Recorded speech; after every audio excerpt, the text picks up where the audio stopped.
बहुत बहुत स्वागत है आपका। Thank you very much for tuning in. आज की प्रैक्टिस शुरू करते हैं। देखिए, दो महिलाओं के बीच में एक छोटा सा कॉन्वर्सेशन चल रहा है होली को लेकर के कि पूरा दिन मेरा किचन में ही बीत जाता है, घर की सफाई में निकल जाता है, बच्चों को लेकर चिंता है कहीं बीमार ना पड़ जाए, पूरा दिन खेलेंगे पानी में और कलर्स में। तो इस प्रकार के सेंटेंसेस हैं। I will be sharing my screen with you. Screen में आपके साथ में शेयर कर देता हूँ। देखिए, हम इन सेंटेंसेस को इंग्लिश में बिल्कुल नेचुरली फॉर्म करेंगे the way native English speakers do, और इनके ऑल्टरनेट साथ के साथ देखेंगे कि इन बातों को और कितने तरीके से कहा जा सकता है और उस तरीके से कहने में सेंटेंस को कैसे फॉर्म करना है। जैसे कि किसी फ्रेंड ने पूछा, एक सहेली ने पूछा है कि होली कब है। एक तरीके से आप इस तरीके से कह सकते हैं when the Holi is, when the Holi is. या फिर इसी चीज को बिल्कुल बेसिक से स्टार्ट कर रहे हैं, इसी चीज को आप ऐसे कह सकते हैं व्हेन इज होली। दोनों का मतलब सिंपल सेम है कि भैया होली कब है। अगला सेंटेंस आप देखिए, देखिए बेसिक से स्टार्ट कर रहे हैं फिर एडवांस वर्जन तक चले जाएंगे ताकि स्टोरी से आप थोड़ा कनेक्ट कर पाएं और सिचुएशन में समझ पाएं किस सिचुएशन में सेंटेंस बोला जा रहा है। Right, so don't get bored, watch this session to the end. The session is not gonna be very long. Alright, so कल ही तो है। अब देखिए, इसमें थोड़ा एम्फेसाइज करा जा रहा है, कल ही तो है, कल ही तो है। So it's just tomorrow. It's just लगा के आपने एम्फेसाइज कर दिया, ही का उसने जगह ले ली, इट्स जस्ट टुमारो। या फिर tomorrow is Holi, the Holi is tomorrow. Tomorrow is Holi, आपने बता दिया कल होली है, द होली इज टुमारो, कल होली है। Right, look at the next sentence. तुम्हारी तैयारियां हो गई क्या? अब आपको पूछना है तुम्हारी तैयारियां हो गई क्या। So are you done with the preparation. देखिए, हम जब भी पूछते हैं कि इस काम को आपने कर लिया क्या, तो are you done with it. मान के चलिए आपने खाना बना लिया क्या, so are you done with cooking. तो are you done with the preparation. या फिर आप ऐसे कह सकते हैं have you done the preparation, have you finished the preparation. बहुत तरीके से कहा जा सकता है, लेकिन बस यही है, जो भी सेंटेंस यूज करें ग्रामेटिकली ठीक होना चाहिए और कोई लिटरल ग्रामर यूज होती नहीं है। So are you done with the preparation, या प्रिपरेशन हो गई आपकी। अब मान के चलिए आपको रिप्लाई करना है हाँ लगभग हो गई, बस थोड़ा सा कंफ्यूजन है कि कल क्या बनाऊं। बिल्कुल नेचुरल एक सेंटेंस है जो अक्सर जवाब आना ही चाहिए कि हाँ लगभग तैयारियां हो गई हैं, क्योंकि तैयारियां कभी पूरी नहीं होती हैं। लगभग तैयारियां हो गई, लेकिन थोड़ा सा कंफ्यूजन है कि कल बनाऊं क्या। कुकिंग की बात हो रही, क्या स्पेशल बनाऊं। राइट, देखिए जब थोड़ी सी तैयारियां हो गई हैं, so yes I am almost done. Yes I am almost done, हाँ मैं इस चीज से थोड़ा लगभग फ्री हूँ। Right, I am almost done, completely done, I am completely done. Right, अगर किसी ने पूछा are you done with the preparation, आप इतना कह के भी छोड़ सकते हैं या प्रीटी मच, प्रीटी मच यानी कि लगभग हो गई। Getting my point. तो लिटरल हिंदी के शब्दों को ट्रांसलेट नहीं करना है, सिचुएशन समझिए, उस सिचुएशन में क्या कहा जाना है ये चीज समझनी होती है। या I am almost done but I am a bit confused, थोड़ी सी कंफ्यूज हूं, I am a bit confuse. और किस बारे में? About what to cook for tomorrow. Right, देखिए साथ में रिपीट करिए, रिपीट करेंगे ना तो वर्ड्स समझ में आएंगे कौन सा शब्द कहाँ बोला जा रहा है। राइट, सुनने में हम इंपॉर्टेंट जो मेन वर्ड्स हैं उनको सुन के एक स्टोरी बना लेते हैं, लेकिन हम अटकते स्पेशली इसीलिए हैं बोलते समय, क्योंकि बोलते समय हमें सारे वर्ड्स अप्रोप्रिएट सही जगह पे यूज करने पड़ते हैं। रिपीट करके देखिए, या I am almost done but I am a bit confuse about what to cook for tomorrow. Cook for tomorrow, right. So I am almost done but I am a bit confused about what to cook for tomorrow. कल के लिए क्या बनाऊं। अगर आपको इसी sentence को ऐसे बोलना पड़े कि मुझे कंफ्यूजन है कल क्या स्पेशल बनाऊं, हाउ वुड यू से दिस इन इंग्लिश। आप इस सेंटेंस को कमेंट सेक्शन में लिखिए, स्पेशल वर्ड यूज करना है आपको, इसमें ऐड करना है। सो मेरी प्रिपरेशन तो हो गई है, बस इस बात को लेके कंफ्यूजन है कि कल के लिए क्या स्पेशल बनाऊं। तो हाउ वुड यू से this, please right your sentence in comment section. Comment section में आप लिखिएगा, और इन बातों को कहने के कोई अगर सेंटेंसेस आइडियाज आपके माइंड में भी आते हैं, then you can write your sentences in comment section. हम हर कमेंट को पढ़ते हैं, आपके सेंटेंसेस ठीक होंगे then I give you a like, तो समझ जाएगा सेंटेंस ठीक है, और अगर गलत होगा तो हम उसको करेक्ट कर देंगे, एक्सप्लेन कर देंगे कि कहाँ गलती हुई है। सो प्लीज अपने सेंटेंसेस कमेंट सेक्शन में लिखें, participate while watching the video. Okay, so हर साल मैं बहुत सोचती हूँ और लास्ट में गुजिया बना देती हूँ। I am just confused about what to cook for tomorrow. कल क्या बनाऊं, क्योंकि हर साल क्या होता है, हर साल मैं बहुत सोचती हूँ और लास्ट में गुजिया ही बना देती हूँ। हर साल मैं बहुत सोचती हूँ, so every year I think a lot. या फिर I think a lot every year, I think a lot about this every year. इस बारे में ज्यादा सोचती हूँ, I think a lot about this every year. या फिर every year I think a lot about this but in the end, यानी आखिर में, I end up making gujiya. I end up making gujiya यानी अंत जो निकल के आता है, कंक्लूजन जो होता है, अंत में क्या हाथ लगता है। सो आई एंड अप, जैसे कि डोंट मेस विद हिम, उसके साथ पंगा मत लो, don't mess with him, you might end up losing the war. you might end up losing the money, you might end up insulting yourself, right? End up यानी कि अंत में ये कंक्लूजन निकल के आएगा. So every year I think a lot about this, but in the end I end up making gujiya, यानी last में गुजिया ही बना डालती हूँ. I think you're getting the structures आपको समझ में आ रहे होंगे. Now look at the next sentence कि तुम होली खेलती भी हो. जैसे महिलाएं अक्सर नहीं खेल पाती हैं, तो पूछा जा रहा है तुम होली खेलती भी हो. इस चीज को बोलने के लिए देखिए एक मिनट में आपका लूंगा. अगर आप हमारे चैनल पे पहली बार आए ना, तो प्लीज चैनल को सब्सक्राइब कर लीजिएगा, क्योंकि 250 से ज़्यादा वीडियोस ऑलरेडी अवेलेबल हैं हमारे चैनल पे. और दूसरा, आप हमारी लाइव क्लासेस अटेंड कर सकते हैं. देखिए, लाइव क्लासेस के दो फायदे होंगे. सबसे पहले तो हम आपको अपने कम्युनिटी, अपने ग्रुप में ऐड कर लेंगे, जहां पे आप दूसरे पार्टिसिपेंट्स के साथ रियल सिचुएशन में प्रैक्टिस कर पाएंगे, which is most important part of learning. जैसे ये कॉन्वर्सेशन की हम यहाँ पे प्रैक्टिस कर रहे हैं, राइट? एक दो अल्टरनेट्स हम देखते हुए चल रहे हैं. इसी प्रकार के 200-300 पार्टिसिपेंट्स होते हैं ग्रुप में. पूरा दिन कॉन्वर्सेशन चलती रहती है, एक दूसरे से लोग बातें करते रहते हैं. तो वहां पे हमें रैंडम इंडिविजुअल सेंटेंसेस के स्ट्रक्चर्स पता चलते हैं. पता चलता है एक सिचुएशन में क्या कहा जाना चाहिए और कितने तरीके से कहा जा सकता है, राइट? और सिर्फ ऐसा नहीं, वहां पे आप चैटिंग करेंगे, आप फोन पे भी बात कर सकते हैं, जो कि बहुत इंपॉर्टेंट है. जब तक आप बोल के प्रैक्टिस नहीं करेंगे, तब तक तो सिर्फ सुनने में अच्छे हो सकते हैं. If you want to speak English fluently, then you need to practice. Practice ही है, इसके अलावा कोई दूसरी चीज नहीं है which can help you become fluent at speaking English, right? तो यहाँ आपको प्रैक्टिस पार्टनर्स मिल जाएंगे, जिनके साथ आप जब चाहे प्रैक्टिस कर सकते हैं, जितनी देर चाहे प्रैक्टिस कर सकते हैं. और शाम को हमारी लाइव क्लासेस होती हैं, तो वहां पर भी we simply come together every evening and we discuss anything in English for 2 hours. 2 घंटे डिस्कशन करते हैं. कुछ सेंटेंसेस होते हैं, कॉम्प्लिकेटेड ग्रामेटिकल रूल्स होते हैं, जिनको लेके कंफ्यूजन होता है, तो डाउट क्लियरिंग सेशंस होते हैं. लोग अपने अपने सवाल पूछते हैं, कुछ सेंटेंसेस को वहाँ डिस्कस करते हैं. 1.5-2 घंटा रोजाना जब आप सेशन में बिताएंगे, 150-200 सेंटेंसेस सुनेंगे, लाइफ से रिलेटेड सेंटेंसेस सुनेंगे, उनके स्ट्रक्चर, लॉजिक, ग्रामर, ऑल्टरनेट साथ के साथ समझेंगे. 15-20 दिन नहीं लगने चाहिए, आपके डाउट्स एंड कंसेप्ट क्लियर हो जाएंगे. और उसके बाद में जब आप बोल बोल के बातें करेंगे, प्रैक्टिस करेंगे, तो आदत में आ जाएंगे वो sentences, and you will start speaking English fast, fluently and confidently the way you want to speak, right? Fees की बिल्कुल चिंता मत करिएगा. होली का त्योहार है, तो एक ऑफर है.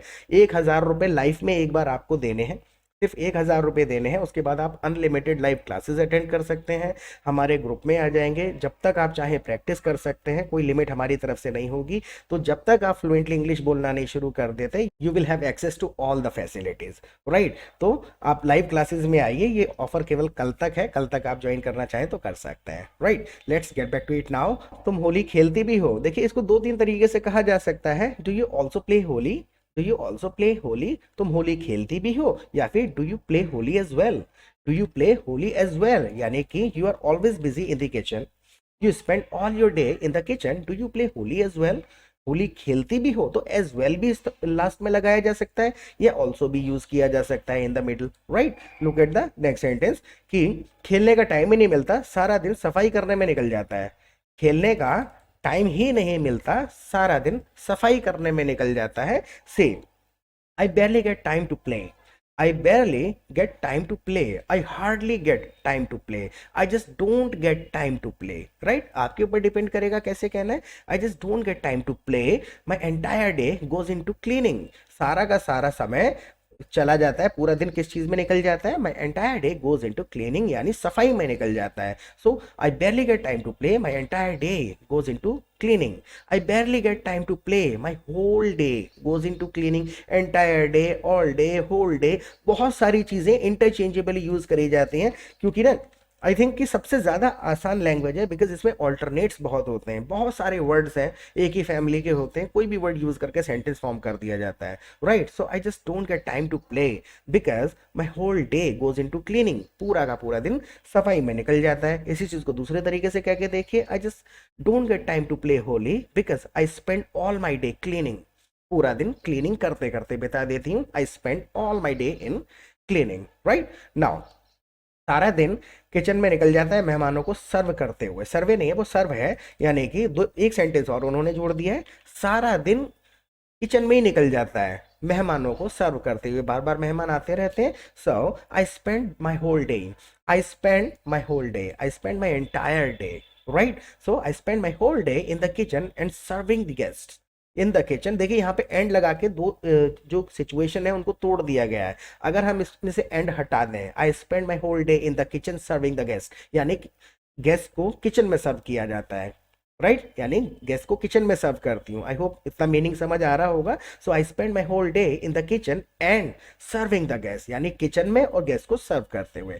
तो ये छोटी छोटी चीज़ें हैं जो कि हमको सेंटेंस के अंदर फिट करनी आनी चाहिए, और वो कैसे आएंगी? Only by repeating the sentences. Repeat करते चलिए साथ के साथ, और जब कम्युनिटी में प्रैक्टिस करेंगे, बोल के प्रैक्टिस करेंगे, तो ये चीज़ें आदत में आ जाएंगी। एक मैं आपको लॉजिक बताता हूँ। यूजुअली होता है क्या है, समझ में सब कुछ आता है लेकिन बोलते समय गलतियां हो जाती हैं, और फिर जब गलती बताई जाती है तो लगता है अरे हाँ यार ये तो मुझे पता है। लेकिन जब आप स्पीड से बोलना शुरू करते हैं ना, तो माइंड उतना जल्दी वो प्रोसेस नहीं कर पाता, क्योंकि आदत नहीं है। तो आदत में डालना बहुत ज्यादा जरूरी है, सीखने का ज्यादा नहीं है। You just need to get into the habit of speaking English sentences fast. Fast बोलने की आदत डालनी है, ताकि जल्दी जल्दी बोलते समय उस तरफ ध्यान ना जाए। राइट, साउंड्स याद करने हैं। सो बच्चों की चिंता हो रही है, पता नहीं उन्हें कैसे रोकूंगी। पूरा दिन बच्चे पानी में और कलर में खेलेंगे, बच्चों की चिंता हो रही है, पता नहीं उनको कैसे रोकूंगी। So I am just worried about the children. I am just worried about the children, यानी बच्चों की चिंता हो रही है। How I could stop them. देखिए, ये क्वेश्चन जैसा साउंड कर रहा है, कई बार रिपीट कर चुके हैं हम। क्वेश्चन जैसा साउंड कर रहा है, लेकिन क्वेश्चन नहीं है, वो ख्याल है उसका, बोलने का वो लहजा है कि बच्चों की चिंता हो रही है, पता नहीं कैसे रोकूंगी। Right, so I am just worried about the children, how I could stop them, how I could manage them, how I could deal with them, how I will deal with them। जैसे कि I'm just worried about the children, how I'll deal with them। उनके साथ कैसे deal करने का मतलब business वाली deal नहीं है, डील करना किसी को संभाल पाना। Right, so I am just worried about the children, how I will deal with them. उनको कैसे संभालूंगी। आई होप स्ट्रक्चर समझ में आया होगा। How will I deal with them नहीं कहा जाएगा, right, how I will deal with them, क्योंकि बताया जा रहा है, पूछा नहीं जा रहा है। So I am just worried about the children, how I deal with them. उनके साथ कैसे डील करूंगी, कैसे संभालूंगी उनको। कल ये पूरे दिन पानी में कलर से खेलेंगे। कल ये पूरे दिन पानी और कलर से खेलेंगे। They are going to play. देखिए, दे विल प्ले भी कहा जा सकता है। दे गोना प्ले यानी कि इट इज ऑलरेडी डिसाइडेड, पहले डिसाइड है ये। Right, so they gonna play with the water and colour the whole day tomorrow. They are going to play with का इस्तेमाल करेंगे, पानी से खेलेंगे तो with water. Right, so they gonna play with water and colour the whole day tomorrow. कल पूरे दिन पानी और कलर से खेलेंगे। आई होप रिपीट कर रहे हैं आप सारे सेंटेंसेस को साथ में। Now look at the next sentence. मौसम बदल रहा है, कहीं ये बीमार ना पड़ जाए। अब देखिए, ये सिचुएशन है, इसमें कोई ग्रामर नहीं लगानी है, सेंटेंसेस को तोड़ना है। समझिए, आप चिंतित हैं और किसी बात से चिंतित हैं, वो बात को कैसे जोड़ा जाएगा। सी, मौसम बदल रहा है, द वेदर इज चेंजिंग। मौसम बदल रहा है, the weather is changing, I hope they don't get sick. तो फीलिंग समझिए, आप कहना क्या चाहते हैं, हिंदी के शब्दों को ट्रांसलेट नहीं करना है। राइट, यानी कि उम्मीद करती हूं ये बीमार ना पड़ जाए। So the weather is changing, I hope they don't fall sick. The weather is changing, I hope they don't fall ill. तो ये जो वर्ड्स हम इंटरचेंजेबली यूज कर रहे हैं, ये सारे वर्ड्स कैसे समझ में आएंगे? Only by listening to the English of others. जब दूसरों को बोलते सुनेंगे तो पता चल जाएगा कितनी सारी चीजें इस सिचुएशन में कही जा सकती हैं। Right, so the weather is changing, मौसम बदल रहा है, I am afraid they might get sick, वो बीमार पड़ सकते हैं। पिछली बार हमारे छोटे बच्चे को बुखार आ गया था और ये पूरा एक हफ्ता बीमार रहा था। तो कंटिन्यूटी बताने के लिए देखिए, वॉज नॉर्मल यूज होगा, स्ट्रक्चर देखिएगा। पिछली बार हमारे छोटे बच्चे को बुखार आ गया था और ये एक हफ्ता बीमार रहा था। See, last year our little one, यहाँ पर ए नहीं है, ये आर लिटिल वन है। Last year our little one, या फिर last year our little child, last year our younger child, last year our youngest child. Younger है छोटा वाला, यंगेस्ट है सबसे छोटा वाला, लिटिल वन छोटा वाला, या फिर लिटिल चाइल्ड छोटा बच्चा। राइट, ये चीजें हैं जो कंफ्यूज कर देती हैं, और ये बहुत बहुत ज्यादा नहीं है सीखने के लिए। बस एटमॉस्फेयर का गेम है, एटमॉस्फेयर में समय बिताएंगे तो खुद से बार बार सुनेंगे अलग अलग लोगों से, तो पता चल जाएगा कि सब कुछ ऑलमोस्ट ठीक है। इंग्लिश में करेक्ट होने के चांसेस ज्यादा होते हैं, इनकरेक्ट होने के बहुत कम चांसेस होते हैं। फेटल एरर नहीं होना चाहिए, 40-50 ग्रामर के रूल नहीं तोड़े आप बस। तो last year a little one got a fever, उसको बुखार आ गया था, and he was sick for the whole week, यानी पूरा हफ्ता बीमार रहा था। राइट, सो वो पूरा एक हफ्ता बीमार रहा था। He was sick for the whole week. So last year a little one got a fever and he was sick for the whole week, पूरा दिन बीमार रहा। जैसे इसके बेसिस पे हम ये कहें, लास्ट ईयर मेरा एक दोस्त आया था और वो हमारे यहाँ एक हफ्ता रुका था। So last year my friend came to my house, last year my friend came to my house and he stayed here for 1 week, he stayed here for 1 week कह दिया। या फिर last year my friend came to my house and he was here for 1 week, वो यहाँ 1 हफ्ता था। तो ये सारी चीजें हैं जो इंटरचेंजेबली यूज करी जा सकती है। नाउ होली साल में एक ही बार आती है, खेलने दो, जो होगा देखा जाएगा। जैसे कि महिला ने कहा है कि the weather is changing, I hope my children don't fall ill, बीमार ना पड़ जाए। सो दूसरी सहेली कह रही है होली साल में एक ही बार आती है, खेलने दो, जो होगा देखा जाएगा। जो होगा देखा जाएगा, ये चीजें कंफ्यूज करती हैं, इसका लिटरल ट्रांसलेशन नहीं करना है। फीलिंग को समझिए क्या कहना चाह रहा है। देखिए, Holi comes once a year, Holi एक बार आती है साल में, लेट देम प्ले, यानी उनको खेलने दो। Holi comes once a year, let them play, will deal with it, यानी जो होगा वो देखा जाएगा। डेफिनेटली देखेंगे नहीं ना, उसको कंट्रोल करेंगे, डील करेंगे ना उस सिचुएशन के साथ। So will deal with it. तो इस सिचुएशन में क्या कहना है, ये चीज हमको समझनी होती है। जब तक हम अकेले प्रैक्टिस करके ट्रांसलेशन बनाते रहेंगे, तब तक हम फ्लुएंटली इंग्लिश को, इफेक्टिव इंग्लिश नहीं बोल पाएंगे। Getting my point. सिचुएशन समझ के कैसे बोलना सीखेंगे, जब सिचुएशनल इंग्लिश सुनेंगे, रियल सिचुएशन में सुनेंगे। So Holi comes once a year, let them play, will deal with it, जो होगा हम डील कर लेंगे, देख लेंगे। Now look at the next sentence. और कर भी कह सकते हैं।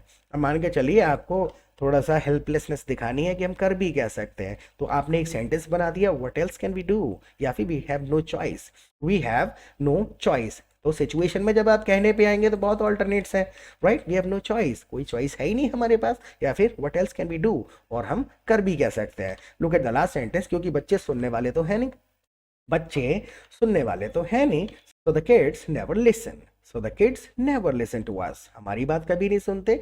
The kids never listen anyway, anyway यानी ये जितनी बातें हुई, हाँ इसके साथ साथ बच्चे सुनने वाले तो है नहीं, kids never listen anyway, right. तो इस सेशन के बारे में प्लीज आप मुझे फीडबैक जरूर दीजिएगा। I already given my WhatsApp, please feedback दीजिएगा, लिखिएगा कमेंट सेक्शन में कोई सजेशन वगैरह, हैप्पी होली कुछ तो लिख दीजिएगा। Okay, now already given my WhatsApp number, live classes में आप आइए, वहां पर आपको फ्रेंड्स मिल जाएंगे, एटमॉस्फेयर मिल जाएगा, जो आप चाहते हैं वो आपको यहाँ पर मिल जाएगा, और सब कुछ अनलिमिटेड है अगर आप आज या कल में ज्वाइन कर लेते हैं तो। ऑलराइट, और प्रैक्टिस करते रहें, फिर मिलेंगे एक नए सेशन के साथ। Till then bye.